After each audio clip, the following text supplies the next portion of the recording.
I hold nothing back. Weapons on my sleeve, like I'm under attack. So cover up your ears, cause it only fuels the fire. I'll be what you fear, and the answer your desire. Yo, what's up? Mouse here, and this is my first warrior build video guide. I'll be explaining the types of runes, sigils, traits, weapons, all that good stuff. But first, I want to show off this pretty neat website, GW2codex.com, where you can create builds, browse other people's builds, rate them, discuss about them. And this right here is a build I made and test during the second stress test. I really enjoyed this build, so I want to share this build to the community. The website displays the weapons, slot skills, and traits. You can share the build with Twitter and Facebook. Here's a description about the build.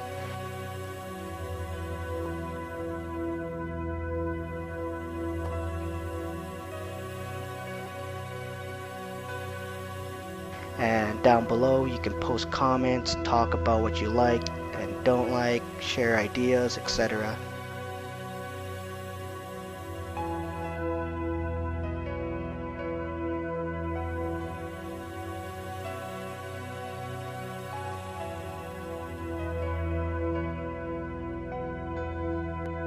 So this build is focused on high survivability with a huge health pool and massive amount of heals, while still being able to deal some decent amount of damage to keep the pressure on the enemies. The damage is there, it's pretty noticeable, especially with the 3,000 to 4,000 damage eviscerate crits. Okay, let's talk about the amulet for this build. I went with Knight's Amulet as it's exactly what I'm looking for. I want that power, I want that precision, making sure this build can deal some damage and crits, and the last stat gives me a massive amount of vitality to keep the warrior alive. As you can see, we're dealing with a 32,000 health pool, 35% chance to crit, which is a decent amount. The attack is somewhat average. I'll talk more about the damage later for this build. For the runes, I went with Rune of the Soldier. This is pretty powerful for this build as it provides more health, more toughness, making this warrior extremely hard to kill. But most importantly, it's a 6th rune, so whenever I use my shouts, it removes a condition. Okay, let's talk about the sigils and weapons. For my first weapon set combination, I went with the sword and offhand axe. On the sword, I went with Sigil of Superior Leeching, and what this does is every time I weapon swap, my next attack will steal some life.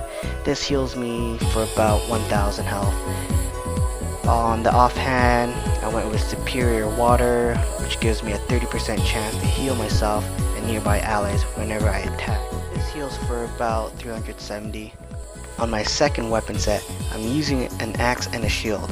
When you weapon swap to this weapon set, your next attack or critical hit because you're using the Sigil of Intelligence. So it's best to use Eviscerate right after to maximize your damage. You're hitting about 3,000 to 4,000 crits with Eviscerate, and that's not all.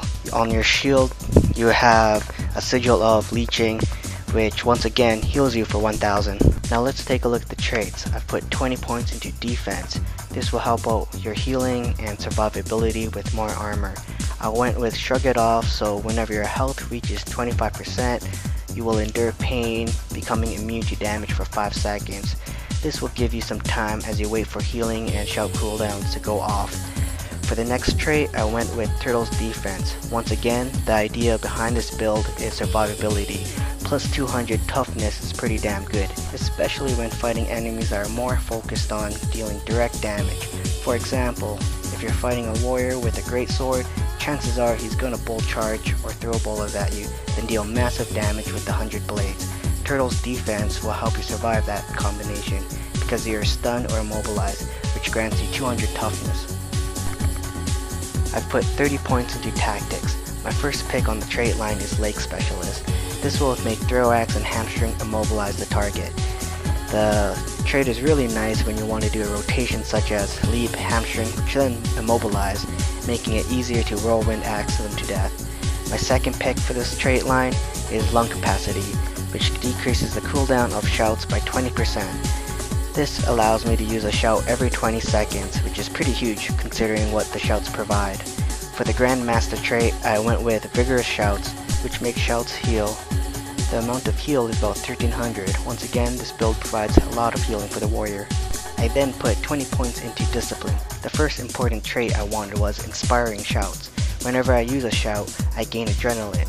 So let's recap on what my shouts do. It heals, it generates adrenaline, it removes conditions, it provides boons if you're using for Great Justice, and it breaks stuns and removes even more conditions if you're using Shake It Off.